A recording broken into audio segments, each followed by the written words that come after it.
So, I am in TechniQuest today on an event with Connected Adoption UK, and I am going to be doing a documentary to try and spread awareness about adoption to teachers, schools, more people that probably don't even understand adoption, to try and help the adopted kids a bit more. So we are going to be asking people that have been adopted and parents on their side of adoption and what their experience is to get a better view of it.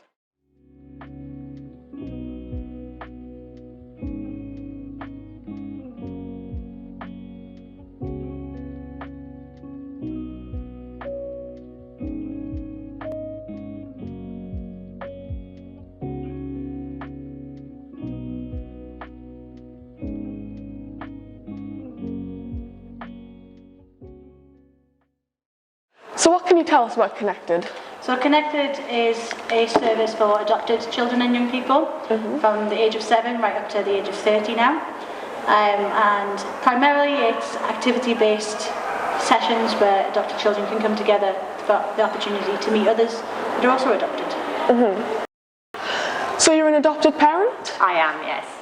So can you tell us your experience with adoption? Well, it's been very emotional, in a good way and a bad way. The overall arching experience is a positive one for us. We became a family. I've got 2 boys, both of them are adopted. It's hard, but it's very worthwhile. So what can you tell us with your experience with adoption?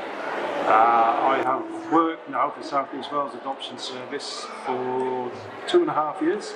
And my role is I'm the TESA coordinator, and I also work closely with Fran and Jessie and help them on the connected groups for the SUAS area.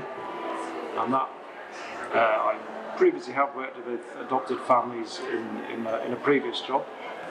And I never even knew when I was growing up. When I got this job, I told my mum, and she said, "Oh, did you know there was 3 kids that grew up on our street that were adopted at the same time as me?" And I never knew they were adopted, which was bizarre that I never knew they were adopted. But why should I? Your experience with adoption? Oh, crikey! I've been supporting people affected by adoption. I say it because I'm working with children and people in their 80s who might be trying to find out things from when they're past and they were adopted right from around about 2004. So I've been doing it for quite a long time, and it's absolutely amazing. And I've made some amazing acquaintances and friendships with people that I've known for a long, long time. As well as enjoying some of the activities and doing the stuff for you at the connected groups. Yes, good activities. Oh, fantastic. Ones that you choose. So what is your experience with adoption? I'm an adopted child myself. Oh, really? And, I'm a Children and Young People's Coordinator for VVC, Valiant Vales Collaborative. So how does it feel being adopted? How does it feel being adopted? I think it's wonderful. It's very character building. Gives you a story, a backstory, and everyone's experience is different, I know, but for myself it's been a very interesting thing, and something that is nice now in my role to be able to relate to young people who are adopted as well. So how does it feel to adopt? Is it a good feeling? Overall it can be. It's like anything. Some days you feel better about it than others, but overall, it's a positive feeling. So what made you want to work with adoption? When I was working in a safeguarding team in North Somerset, I worked with a couple of adopted families and really enjoyed working with them. And that kind of drew me to being more interested in adoption. So I think that's what drew me in, but I was very kind of interested in attachment theory as well, and we were taught about it in the safeguarding team, but we never really got an opportunity to practice. And so I knew that the adoption services were based on, a lot of the work we do is largely based on that, so that really drew me in, yeah. So, what do you think should happen before someone is adopted, like before they're placed with people, if that makes sense? Oh, crikey, there's so much should be. I mean, you know, when you're looking at supporting somebody, you mean a very, very, very young child, you still want them to have all the information they can, lots of information about their birth family, and ensuring that you know they go along with you know pictures and everything at every stage, from if they've been in foster care to, you know, to knowing everything that's happened, and really detail by detail to make sure that's shared. And also, I mean, we're not so much involved. I mean, I'm adoption support in the process with children who are the reasons why they're removed, but obviously to make sure that you know, everything has been done to make sure you stay with birth family first as a priority, which is usually the case, you know, that it's necessary for children to have an alternative family. Yeah. So, what do you think of letterbox contact? Well, I think it's a good thing in the right circumstances. I think it can be a great start, a good bridge to contact. And I think it can also be very settling for young people to know, to receive a response and to be able to write and express themselves to somebody through letterbox. I think for myself, as growing up, I'd always kind of wondered when at a birthday and at Christmas why I didn't get a card, and that was always kind of maybe a little bit sad for me at times when I look at the doormat and there wasn't anything there on a birthday. So it was, I'm very pro letterbox, and it's a really good thing. And I've actually been dealing with letterbox for BBC, which has been a nice experience to be able to pass on those things as an intermediary service to young people. So, what do you think of letterbox contact? Well, we engage in letterbox contact. The issue is that it's only as good as the people who participate in it, is my experience. So, you know, in our case, it's a very one-way street. So we participate in it, we don't get anything back, which is fine. But it's harder for my children to understand the concept of it, I think, because they don't see necessarily the value in it at this point in time. So I think I understand the concept of it and the value of it, but it's only as good as the people want to put into it, really. So, what do you think about letterbox contact? Do you think it's a good idea? Yes. Can you tell me why? It's all about, so part of my role is we cover duty for the adoption service, so we have a lot to do with letterbox contacts, and that's whether it's birth parents chasing up their letterbox if they haven't received it, or adopters doing the same, or asking queries, questions. It's really important, and it's for adopted young people that I've spoken to, it's a sense of their identity, you know, wanting to know their life story, who they are, where they come from, and you know, that contact is obviously really important, keeping that going. So do you think letterbox contact is a good idea? I think it's a brilliant idea. I think it should be more than letterbox contact. I think it would be nice to have more direct contact, and I think that it would be good to actually have that when it's safe, because I know that sometimes there are risks, when it's safe on an even more regular basis, so that you would have either of your adopted parents or yourself later being able to meet up with them, family and siblings, because they're really important. How has it been with limited medical information? That's something which I think is really, really important, because I know no medical information about myself and my family history. And it's something that when I'm asked that at a doctor's or, you know, a hospital, it's something I wish I could answer. but in some ways it can, some ways it can't. Yeah. Because my birth father's not listed on my adoption record. So yeah, it's a shame really. So I think definitely something that should be paramount through the adoption process, I think. Yeah. To give people a fair chance later on to detect early signs of diabetes, heart attacks, strokes, whatever it may be, you know. Yeah. So how do you think we can make schools more aware of adoption? Because I've noticed with some adopted kids, they get treated a bit differently to other kids because teachers don't tend to understand what it is to be adopted and the difficulties they may have. Yeah, that's certainly our experience. And in two different ways, because one of our children really struggles in school. They both struggle in school, but they present very differently at school. And because they mask a lot of their behaviours at school, schools don't always get how difficult an environment it is for them.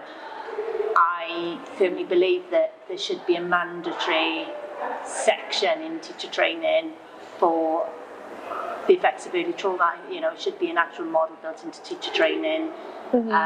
As they would learn how to work out their class lessons. But I mean, that's a big thing to change and to get in. I just don't think there's enough general training across. So there's pockets of goodness in lots of schools, and some schools do better at it than others. But in my experience, they're sometimes only as good as that particular teacher. So if that member of staff leaves, then there's a big gap. So there needs to be a more general upskilling approach to teaching, not just teachers, the kitchen staff, you know, the dinner time ladies, the TAs. It needs to be across the whole school environment really, and an acceptance that it's a very sensory and difficult environment for lots of children. Yeah. How do you think we can make schools more aware of adoption, as some children are treated a bit differently than others? Yes. So we're working in the adoption support team. It's one of the most common questions we get from adopted parents, or frustrations we get from adopted parents, for adopted children and young people, is that schools don't seem particularly well set up to help them do the best they can. And because I previously worked in education, before I worked in safeguarding, I'm that old. So I was fascinated to see how, looking back, we could have done things better, even though I worked in the last school I worked in was really quite more aware at the time of working in school than a lot of schools. It was kind of fascinating to look back and see how actually could have done things even better than we did it. And but really going into meetings with schools, I really enjoy having that background in education, because I can bring that in to the school setting and say, yeah, okay, you're doing this, but actually you could also be doing this. Yeah. And when they know, it's a frustrating thing, but when education professionals know that you've previously worked in education, they seem to respect you more. Whereas actually they should just have that respect for what the parents know and what the adopted young people know and children know, you know. But sometimes they need it from somebody else. So how do you think we can make schools more aware of adoption, as some kids will be treated differently in schools, as teachers may not understand the difficulties adopted children may have? I think that that is something that we describe as chipping away at constantly. You know, I know that we've worked with Adoption UK and we work with schools to try and get them to understand, recognise the needs of young people who have been placed in local authority care and then later adopted, and the fact that they do need additional support in school, and you know, to be listened to, you know, when they're feeling anxious, and all the things to make sure that they're, you know, they're meeting their full potential by the support in school. So we keep chipping away at it. Yeah. So how do you think we can help spread awareness to schools about adopted kids? Because a lot of adopted kids are treated differently for having some difficulties. Yeah, I think within schools, I don't think the standard ways of big presentations and assemblies are maybe, so I think rather than big assembly presentations and things. Small focus groups are probably a better way, because there may be things that about adoption that young people don't want to be kind of upfront about with other young people due to bullying issues, etc., etc. So I think maybe smaller groups would work. Yeah, that could work. Yeah. Well, that's all the questions I have for you today. Okay, Thank you for being in the interview. No problem at all. And my last question for you is, what is the best experience you've had with adoption? And if you have an adopted kid of yourself, what is your best time with them? Well, I haven't got an adopted child, but I am a special guardian to my grandson who lost his parents. And, he's felt attachment trauma because of that. So realising that I've had to parent in a different way with him than I have done even my son, but it works. The fact that I parent them both the same, and they're all grown up now, but, I think that it's meeting people that have really helped me understand, young people help me understand what it actually feels like to be an adopted young person. Yeah. Because without that, and even those experiences from people, like I said, I've worked with in their 80s, who've said, look, I didn't even find out I was adopted until I went through my deceased parents' information and was shocked. I didn't know. And that should never happen. That shouldn't happen again now. Yeah. It should be the case that everybody knows from day one. So, I couldn't. I've met so many amazing people. So I hope that's answered your question. It has. Thank you so much. That's all. Moment with your adopted child. I think, oh gosh, there's too many. Well, you put me on the spot now. I don't know if I can pick one. There are really good moments in every day, really. Yeah. And we try to focus on that. I don't know if I've got an absolute favourite. Sorry, I'm just trying to think. Yeah, it's all right. It is a hard question. Yeah, I don't know if I've got an out-and-out favourite, because I've got a favourite, it changes every time he does something. Sometimes he just blows me away, just on a daily basis, just going up and doing the stuff that he gets through sometimes. It's just brilliant. But I suppose my favourite moments with him are the ones where we do have that real common interest and we can have a laugh and and a giggle together. They're my favourite moments. Well, thank you for being interviewed. You're welcome. Your answers were lovely. So my last question would be, what is your favourite moment with working with adopted kids? My favourite, Moment with working with kids and adoption. With adopted young people. There's loads of them. Yeah, someone got stuck with this completely. Sort of question. I've got loads of lovely stories. Cool, blimey. I don't know, because I help out at the connected groups. The last group we did actually was lovely. We had because it's a new group into us, so we've been building it up slowly, and so we were supposed to have 11 in the age range 7 to 11 children, young people come onto the first group, and there was only 9 because 2 of the families had COVID in them. Yeah. But and most of them haven't met before. And so it was just really nice the way they just mingled and mixed and got on with each other straight away, much more quickly than I expected. And then we had more young people in the older group than we'd had before. We had 5 young people in that. And again, the interactions between them are just really nice to observe. And there's those moments and the little things they say to each other and the way they are with each other. And then there's lots and lots of moments working with families. I could talk all day about that. Well, thank you for being in the interview. Okay.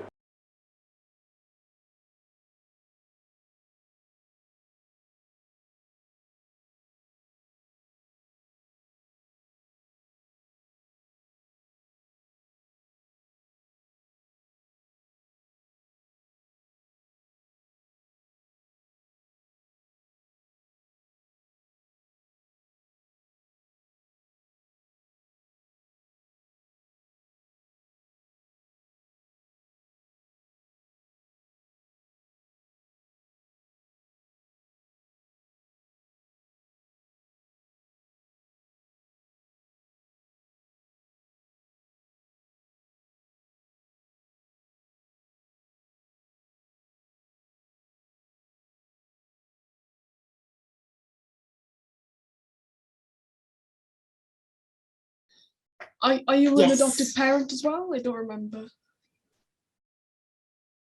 No, I'm not. So I was adopted in 1971, and then I was in foster care for a little while as well before going down with my mum and dad.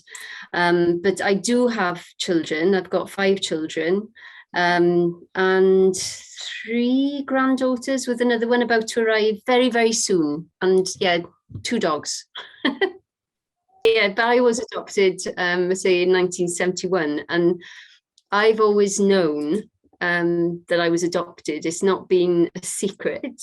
But I think when I was told that there wasn't really any of the open information that I think that happens today. And I think whilst I always knew, I'd say that when I was in my teenage years, and I kind of, particularly when I hit comprehensive school, I think I struggled a bit. Yeah. But I didn't want to ask questions to my parents growing up because I didn't want to hurt their feelings. I was quite protective. I just wanted to make sure that I wasn't upsetting anybody. Have you always known as well, Green? Oh yeah, I know since day one. It's never really been a problem for me, but then there was an incident a few months back, and now pretty much my entire college class has pretty much been spreading rumours and now turned against me for a problem I have with my adoption. Not the funnest experience. No, listen, I'm sorry to hear that, and because I can remember, I think I might have mentioned it to you last week. I didn't have a good time in school. I had there was one moment I remember really vividly, and it was in biology, and I think the conversation was around genetics, and just that's kind of. But I remember this one girl turning around in front of the class and saying, well, obviously you don't even know where, you didn't even know who your parents are. But she was quite cutting about it. And I never felt comfortable in school after that. I never really felt like I fit in there. But looking back, what maybe I didn't realize at the time is that it gave me strength as I was kind of getting older, but I just didn't realize that necessarily at that moment.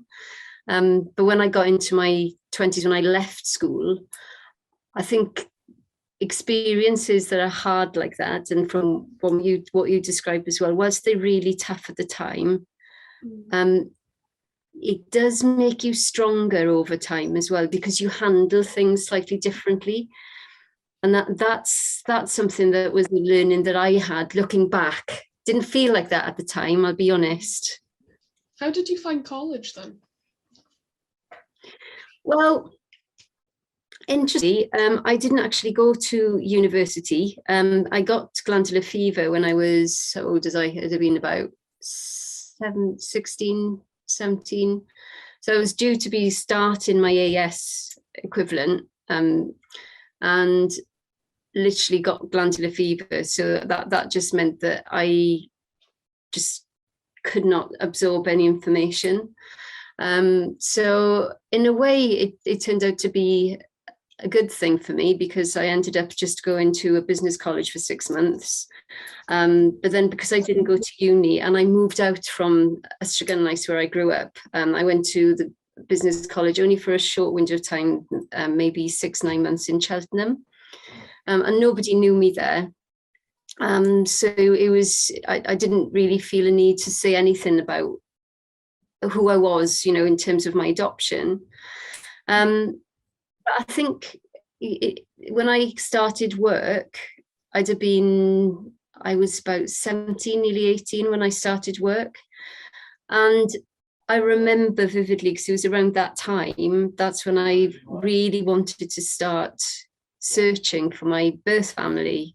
And again, that's not something that I really shared with many people. I certainly didn't share it with my parents because I didn't want to upset them.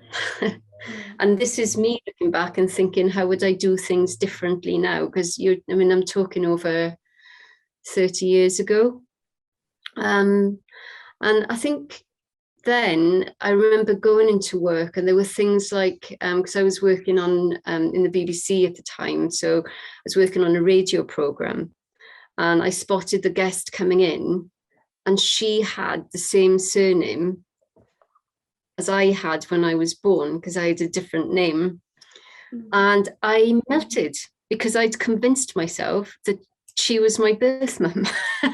And I'd meet her for the first time in the reception of the BBC, which, having not told anybody that's on the team that I was working with, I just melted down. And there were quite a few moments like that I remember just thinking, oh, what if we're related, and that's again something that it shapeshifts, doesn't it? Being adopted, it's over time.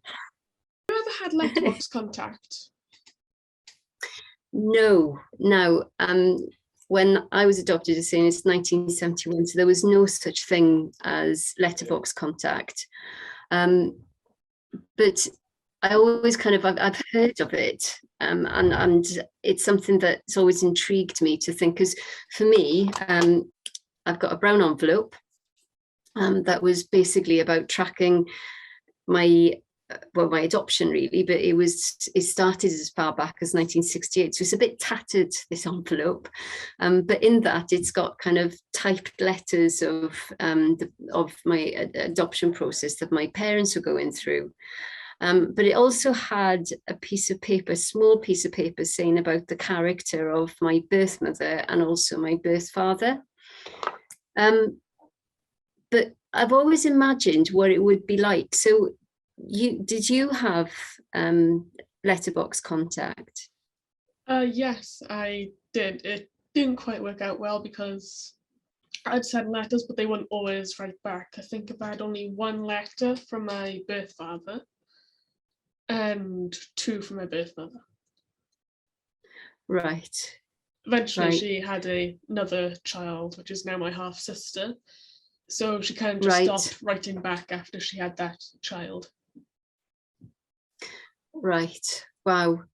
And that can't be easy, Green.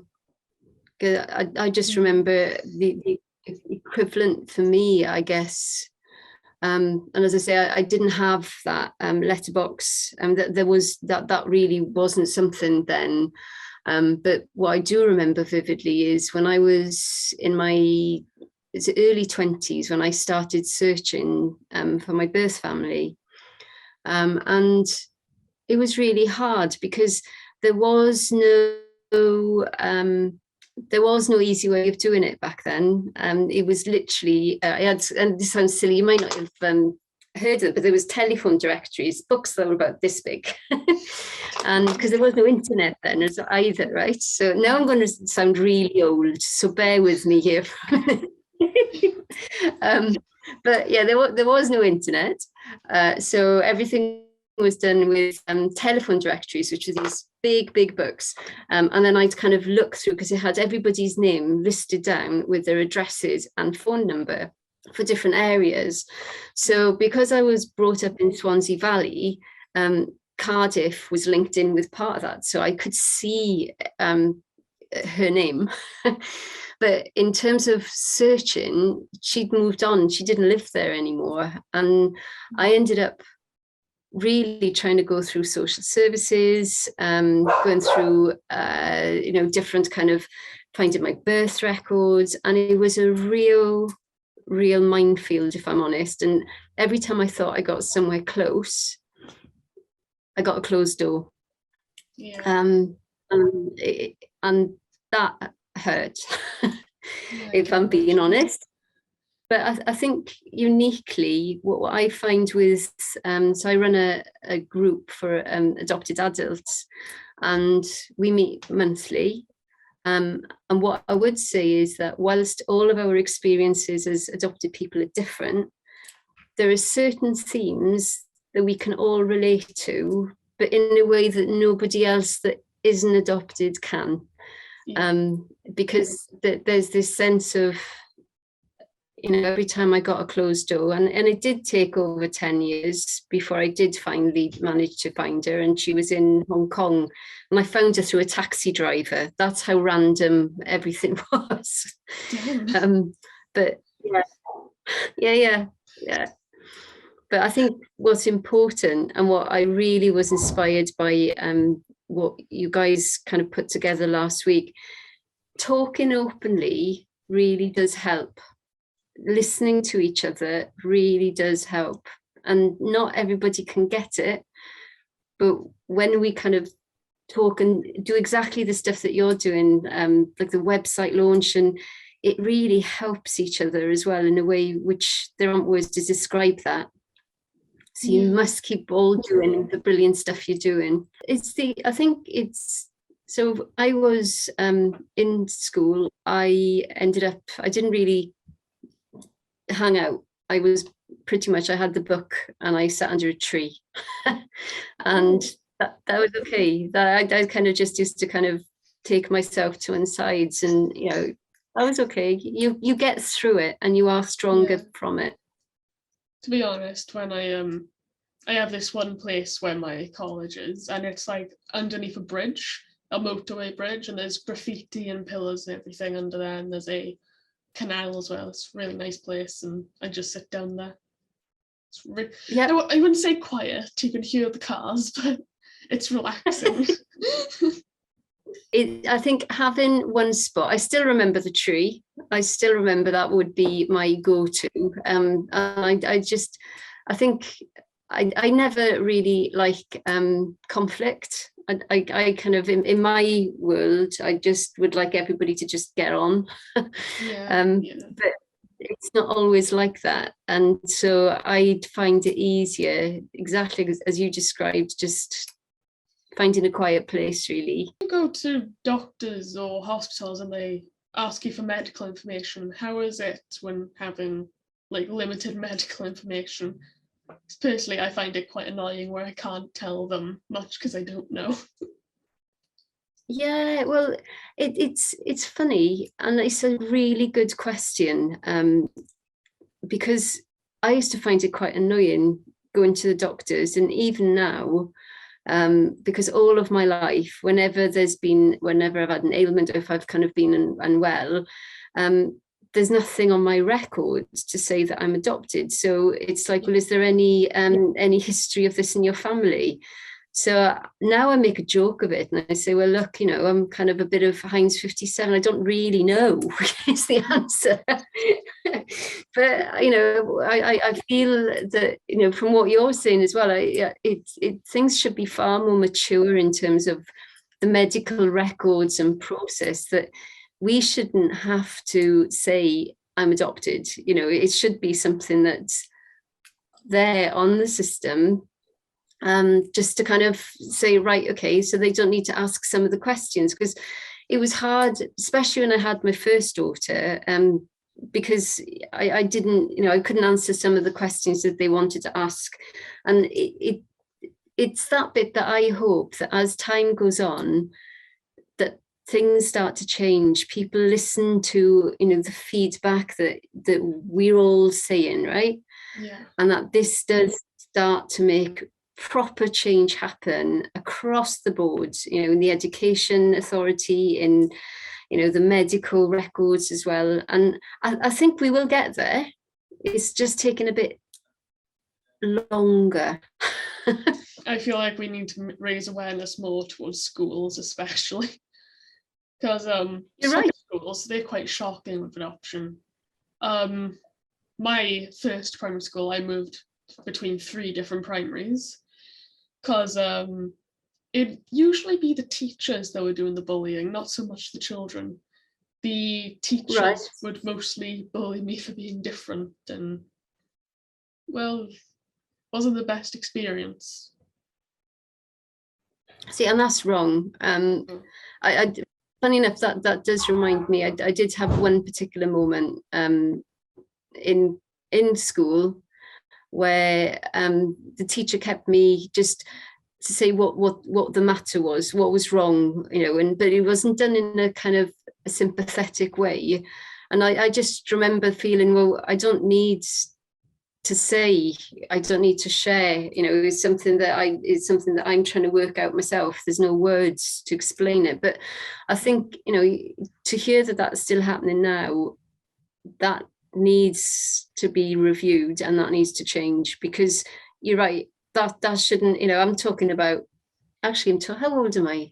Right, no, I don't want to say how old I am on camera, but it was a long time ago. But if things haven't changed in the education system, the support framework isn't there like it should, then you're absolutely right. It's about raising awareness. And I think that's the brilliant work that you guys are doing. What you're doing in terms of your connected voices, this is about raising awareness. And it's just, we've just got to keep talking. Even when it's hard, we've just got to keep talking. And that's where I think, honestly, brilliant work that's happening. Just coming away last Monday, I was absolutely inspired. Just knowing that you guys have got the confidence with the support around you as well, just to kind of speak openly, because that never existed for me. But I look back and for the people on that come to my group as well, and I do wonder truly that, had it have been different for, you know, for our kind of generation looking back, how much of a difference that might have made for people that kind of, you know, didn't find it quite so easy when they got into their 20s and 30s and beyond, you know? Yeah. I find with Connected, personally, I think they should start their own YouTube channel to get it more out there.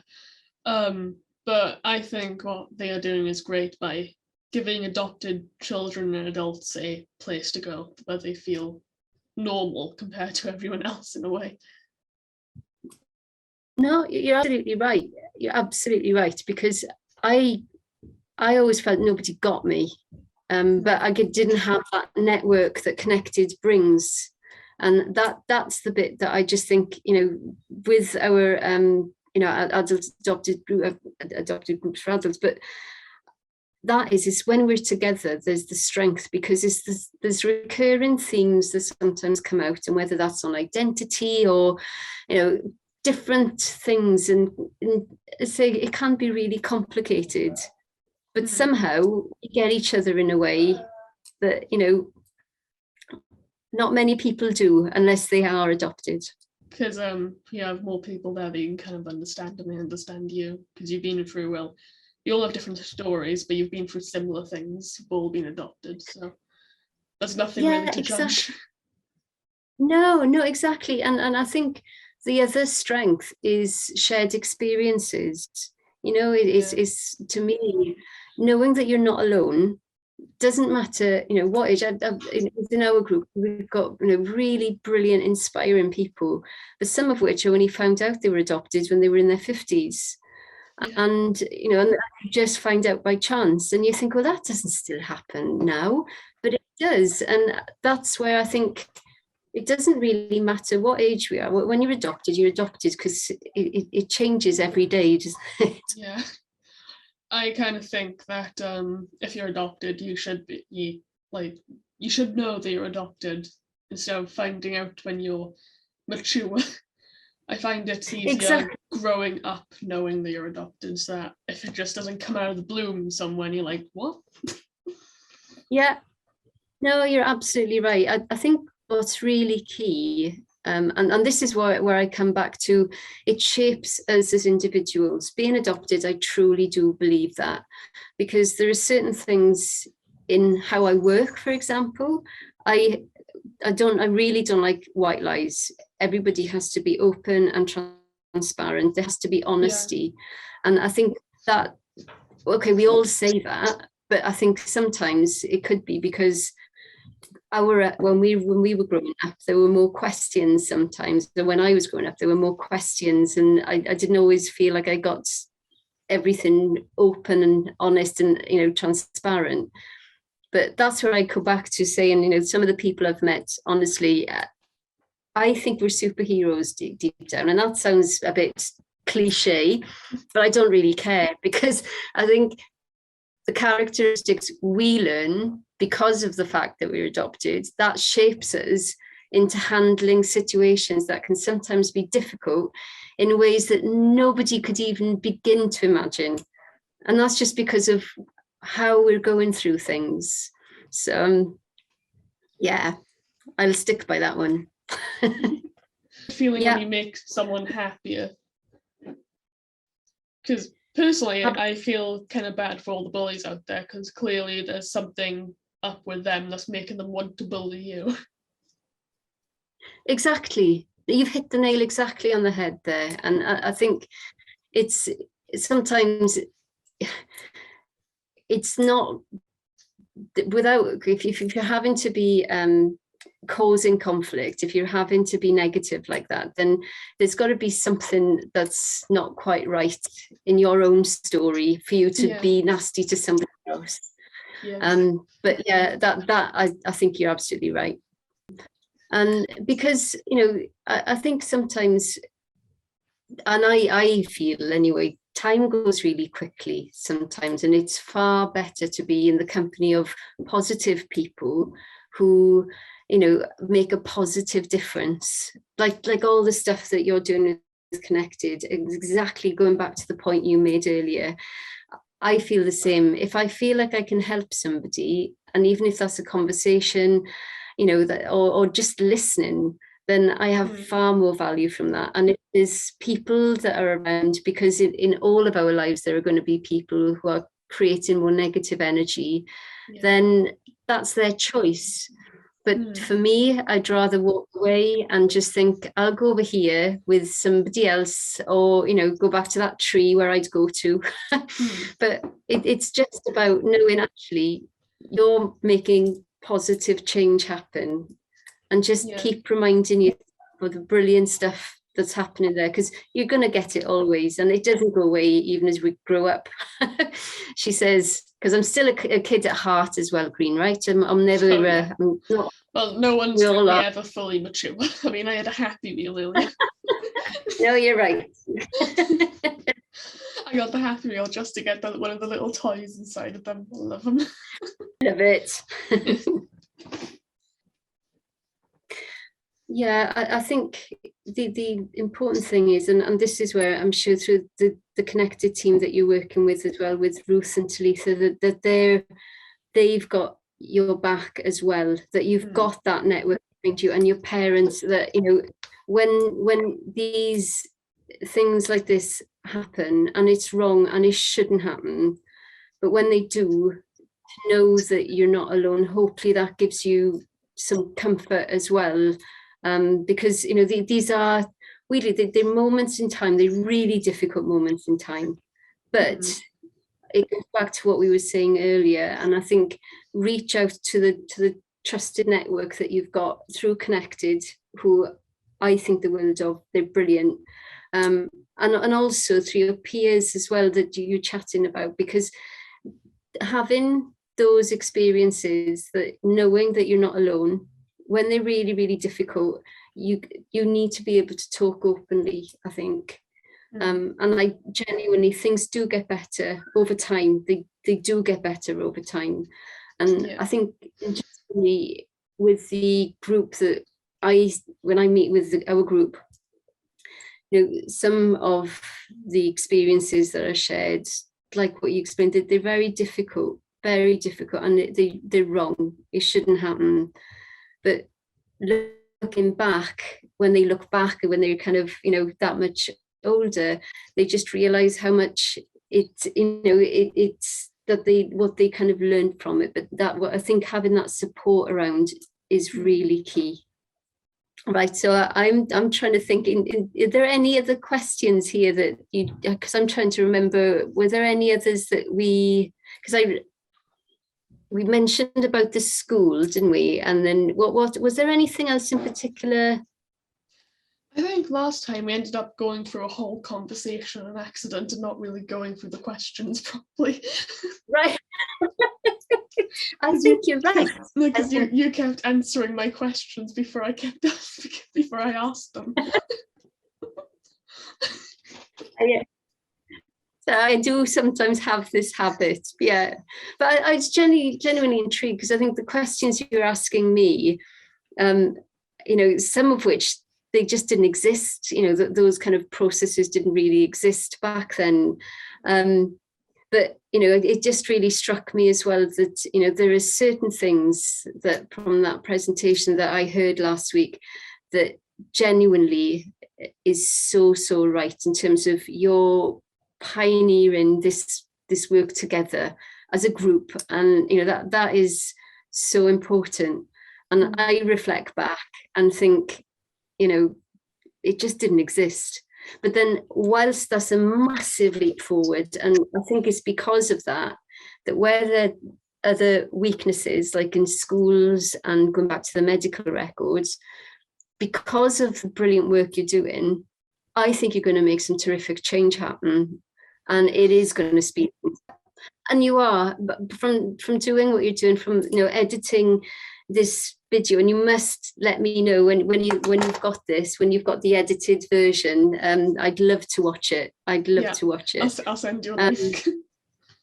Yeah. But honestly, I think genuinely, for me, the frustration has been not always having the support framework in place for people. And it really moved me last week, because for the first time I felt, wow, you guys are doing so right? You're just doing it so right. But now the authorities need to listen to you. And I think they are. But from, the policymakers that were in the room last week as well, they're standing up and listening. From the feedback from Adoption UK saying that they want to work with you to roll this out across UK. Also, to share knowledge with those who haven't necessarily been aware of adoption. You're helping so many different people. Everybody who is touched by adoption, absolutely. But also those like your friend Erin, you're raising awareness across the board, and you're doing it brilliantly. Thanks.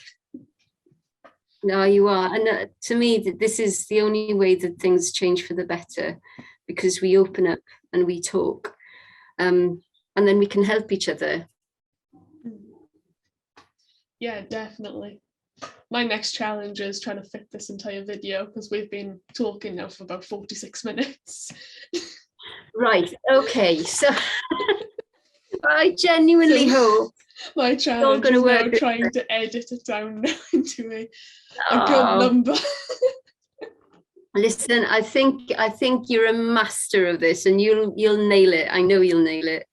But genuinely, it's such a pleasure speaking with you this evening. And honestly, if you've got any projects, or if there's anything that I can help with at any time, you've got my email, and that I'm always delighted to help, because I am, and I will say it, I'm really proud of the work that you guys are doing, because you're pioneering something that is a really complicated and sensitive subject. I'll tell you one thing. You did ask me one question, which I remember. You asked me, how does it feel to be adopted? Yeah, I remember asking that. Yeah, so I'm going to ask you, and then you can ask me. Okay. How does it feel to be adopted? I don't know how to answer the question. It feels good in a way. It makes you feel different, and it, like you said last time, it feels like it gives you a superpower. I remember you saying that. Yeah. What about you? And I'm with you 110% of the way. And for me, it almost does depend on what day you're asking me, because it never changes. It never changes. But to agree with you, I think the goodness about it is that we are all celebrating our differences, because we are all different in terms of our experiences. But when we come together, that's a force to be reckoned with. And it does shapeshift, over over the last 10, 20, 30 years. I'm going back to giving my age, Green, it's not right. But it changes with time. And that's okay, because I've learned that it's okay. Even when it's not necessarily a happy memory, it's a memory that's a part of who makes me who I am. and I'm good with that. The thing is that really goes back to exactly what you're saying. The good thing about it is that we're all different, and that's about the celebration of it. The thing I would also like to change is people assuming the reason of the problem is because of your adoption. I get it all the time. It's like if I go to a therapy session and they always tend to ask me, right, so do you think this is linked with your adoption? I'm like, no. I knew from day one I was adopted. I have no problem with it.